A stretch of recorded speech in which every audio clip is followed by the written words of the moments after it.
Будинок з мухами, як його називають у народі, збудували 1906 року. І належав він раніше заможній міщанці Марії Станіславській. Свою назву отримав завдяки унікальній ліпнині рослин і комах, яка була виконана в історичному стилі з елементами неоготики і неоромантизму. І мала всі шанси, щоб отримати охоронний статус. Тепер же ця історична споруда щодня руйнується. Будинок перебуває у вкрай аварійному стані. На стінах тріщини, а в середині червня ще й розібрали частину даху, і тепер будівля мокне під дощами. Активісти твердять, споруду точно готують до знесення. Чи законні дії забудовників? Та що чекає на історичну спадщину столиці? З'ясовувала Яна Скиба.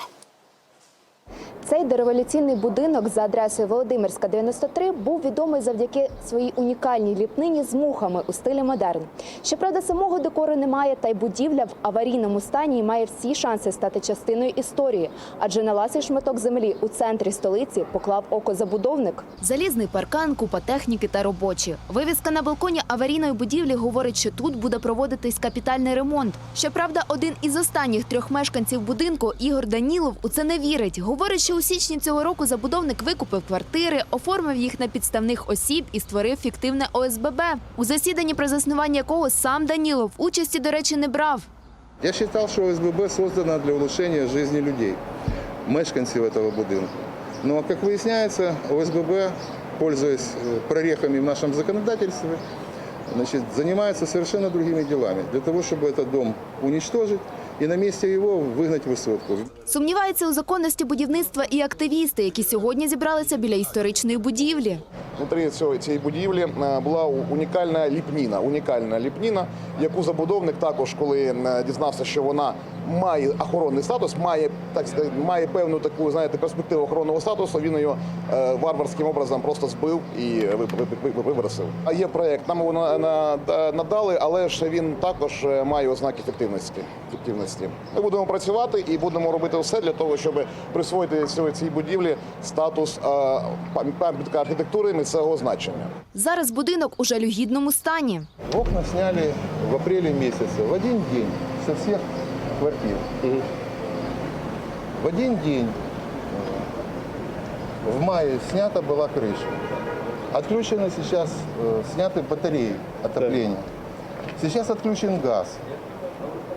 Как может быть в центре города Киева лишить жителей газа? Через центральний вхід до будівлі потрапити не вдалося. Двері зачинені і ключ у підрядника, який займається ремонтом. Пан Ігор проводить середину будинку із чорного ходу, показує тріщини на стінах. Депутати навіть піднялися на горище, щоб подивитися на дах, точніше на його відсутність. І навмисно доводиться до того, щоб була зруйнована. Як це відбувається? Була знята повністю крівля, як ви бачите, під відкритим небом. Ось шифер складений тут. Ми бачимо конкретні дії, які призводять до знищення цієї будівлі. Ви можете побачити вийняті вікна, ви можете побачити крівлю. Я зараз був особисто на даху і маю вам зауважити, що повністю знятий шифер весь складений, і це зроблено навмисно для того, щоб під час дощів підтоплювалась будівля і автоматично зруйновувалась. А на її місці з'явиться новий торговельно-розважальний центр, наприклад. Столичні депутати, яким не байдуже, окреслили план негайних дій. Звернутися до Міністерства культури, тут є департамент охорони культурної спадщини Київської міської державної адміністрації, щоб з ними об'єднати зусилля і зареєструвати цей будинок як нововиявлену пам'ятник архітектури. В перспективі з можливістю присвоїти її охоронний статус. Що це дасть? Це дасть можливість безпосередньо в законний спосіб не допустити, щоб власники цієї будівлі її знесли, а навпаки, щоб підтримували в належному стані. Ми також спробували зв'язатись із замовником ремонтних робіт та підрядником за телефонами, зазначеними на інформаційних стендах. Дата замовництва знаходиться поза зоною досяжності. Будь ласка, залиште повідомлення після зв'язку.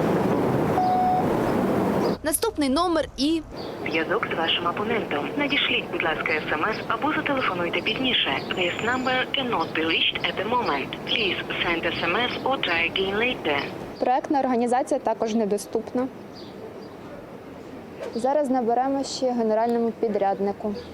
Зараз, на жаль, відсутній зв'язок з вашим опонентом. Надішліть, будь ласка, смс або зателефонуйте пізніше. This number cannot be reached at the moment. Тож поки замовники будівництва поза зоною досяжності, а активісти ламають голови над тим, як можна врятувати будинок, історична спадщина столиці продовжує руйнуватись під дією природних чинників та незаконних ремонтних робіт.